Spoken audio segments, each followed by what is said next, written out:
Whole lot of draft capital do the Detroit Lions have in the 2023 NFL Draft. This is the Sportsocracy, and it is time for another team-by-team 3-round mock draft. The Detroit Lions, they are on the they are on the skyrocket to stardom in the NFL. Landed in a whole lot of people's preseason top 10s, and they have a top 10 pick. Including ours. Yeah, and they have a top 10 pick at number 6 from the Matthew Stafford trade with the L.A. Rams. So let's get into it. At ESPN draft nerd Jeremy Greene with the banger picks. Who do they take at number 6? Tyree Wilson, Texas Tech. And I didn't say a position there because I think he can play friggin' all of them. He can play inside, he can play outside, he can stand up. He's a freak of nature. Freak of nature. And I think he's I don't know how fast he would have run had he, but I think it's pretty damn quick. 6'6", 270. Elite pass rusher.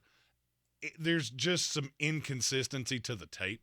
For whatever reason, Lions fans hate when I mock Tyree Wilson to them. I'm not saying you won't take Jalen Carter. You very well could. It would really fly in the face of a lot of the things I've seen Brad Holmes do over the years. Mm-hmm. He's big on character. And there are a lot of red flags with Jalen Carter. A lot of things that I can't confirm, so we don't talk about. But even think the things you know. Is that a player you really want to put into this building culture in Detroit? Because for me, it's not. Right, because you're at a specific point in your franchise history where you actually have a chance to go from the woe-begotten, beaten-down, doormat of the not only the division but the entire league. Do we want to add a distraction? And to me, I don't. I want to add a dog that can. He's going to be a malleable piece that I can move all over the defense. It keeps me multiple, and this is a toy for Aaron Glenn to play with. They also have a pick at number 18 in the first round. I really want to hear you try to pronounce this guy's name. Adetomiwa Adebawore. You're not far off. Adetomiwa Adebawore. Okay. I think I added an extra syllable. Yeah, I don't think you got it right. Well, I have the pronunciation guide in front of me. So all right, good for you. I'm going to need you to share that with me before the draft. I can share it with you right now. It's just a lot more fun to watch you go, Adetomiwa Adebawore Q. That's way more fun for me. Adetomiwa Adebawore. That's exactly how it's pronounced. Okay. I can't adhere to what he told the pronunciation guide any better than that. I love this kid. He was on Bruce Feldman's freaks list, and he is a freak. I think he's a defensive tackle in the NFL. I know that sounds weird. To me, this is what Kalijah Cansey is being sold to us. I think he can be this good. 3-4 end, defensive tackle in a 4-man front, and just annihilate quarterbacks. He had one of the best workouts I've ever seen. Ran a 4.4 9, and I think he's a defensive tackle. That should tell you everything you need to know. All right. The first of the Detroit Lions 2 picks in the second round comes at 49 overall. Tell me this kid's doesn't have Dan Campbell written all over him. Well, yeah, because he got the same last name. Well, he does have the same last name. Jack Campbell, linebacker out of Iowa. He doesn't get the same love that Drew Sanders does, and I'm not sure he's not better. Really? Look, I like Drew Sanders enough. He's a really good pass rusher. I'm not wild about super tall linebackers, and Jack Campbell is 6'4", 250. He's a better tackler. He's exponentially better in coverage. Like, that's not even close. And I think he's a decent enough pass rusher. I think he's a 3-down linebacker in the NFL. Okay. And him next to Malcolm Rodriguez. I don't know why I got Malcolm in the middle stuck in my head, and I couldn't get to the last name. Yeah, not that guy. This is the Butkus Award winner from 2022. Great speed. Just a true 3-down linebacker. 4.65 in the 40, and I think he comes in as a 3-down starter in the NFL immediately. All right, T.J. Hawkinson is no longer with the Detroit Lions. He is with the Minnesota Vikings, and in return, they got the pick at number 56. And this is a player that I cannot for the life of me figure out where he's going to go, because I can't for the life of me figure out what position he plays. Antonio Johnson. Some part of the secondary out of Texas A&M. Okay, I was going to say, what other positions would he play? Some people think he's a corner. Some people think he's going to play outside corner in the NFL. And if that's the case, he's hyper talented. He's the best tackling corner I've ever seen in my life, but he's a hell of a project. A lot of people think he's a big version of Chauncey Gardner-Johnson, who the Lions just signed. I'm not as sold on that. I think he can play deep safety. I think him and Kirby Joseph could play safety together. That allows you to play Chauncey Gardner-Johnson in the slot, and you just bring this guy along. The talent is really obvious, but the tape is so damn inconsistent. I mean, to me, he's the second best safety in this class behind Brian Branch, and there's not really a 3. Right. I mean, the drop-off to 3 is off a damn cliff. But every person I talk to has him falling, and I don't get it. I like this guy so much.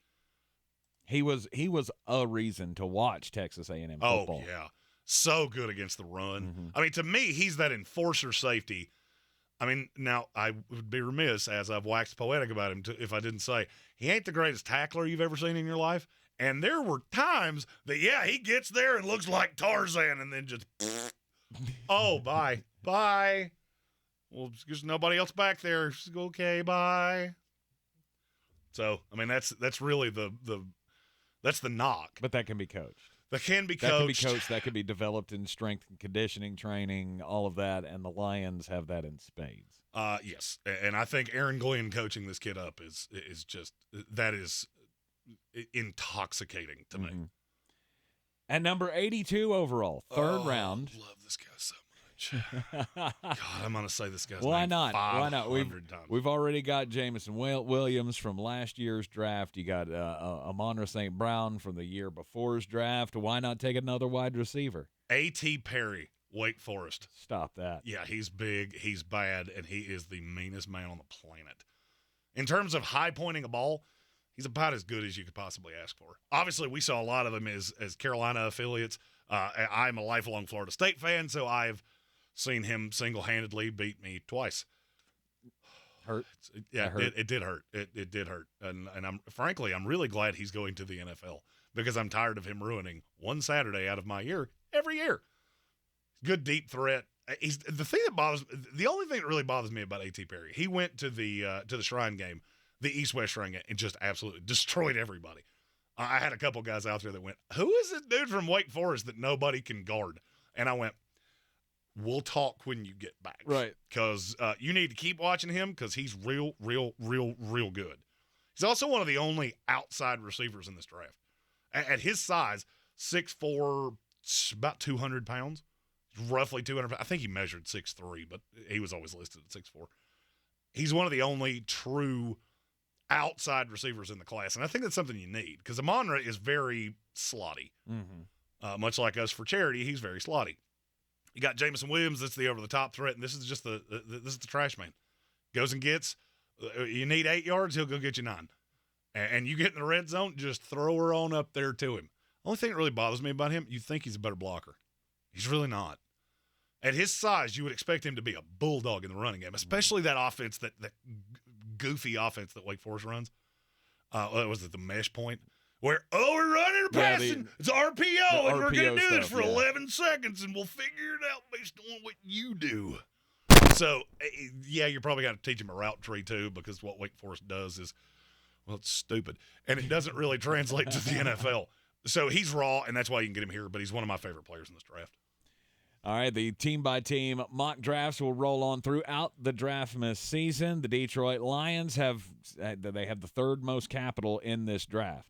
I'm dreaming of a defensive Draftmas, just like the ones I used to know. My full 17-track Draftmas CD will be dropping later in the month. Awesome. Can't wait for that. Oh, yeah. Yeah.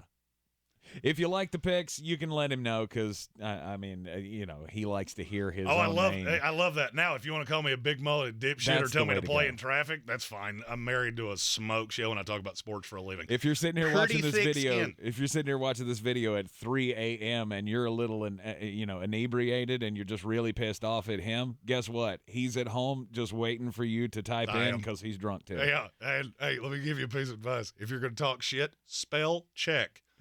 Because I am that guy that we will read your whole diatribe and go, your, Y-O-U apostrophe R-E. All of your Draftmas season content can be found right here in the Sportsocracy until the big day at the end of April. I'm Tank Spitzer. He's Jeremy Greene. Don't forget to like the video, share it out with your friends as well. Subscribe to the channel so you can join us every day 3 to 6 on ESPN Asheville and right here in the Ingalls studio.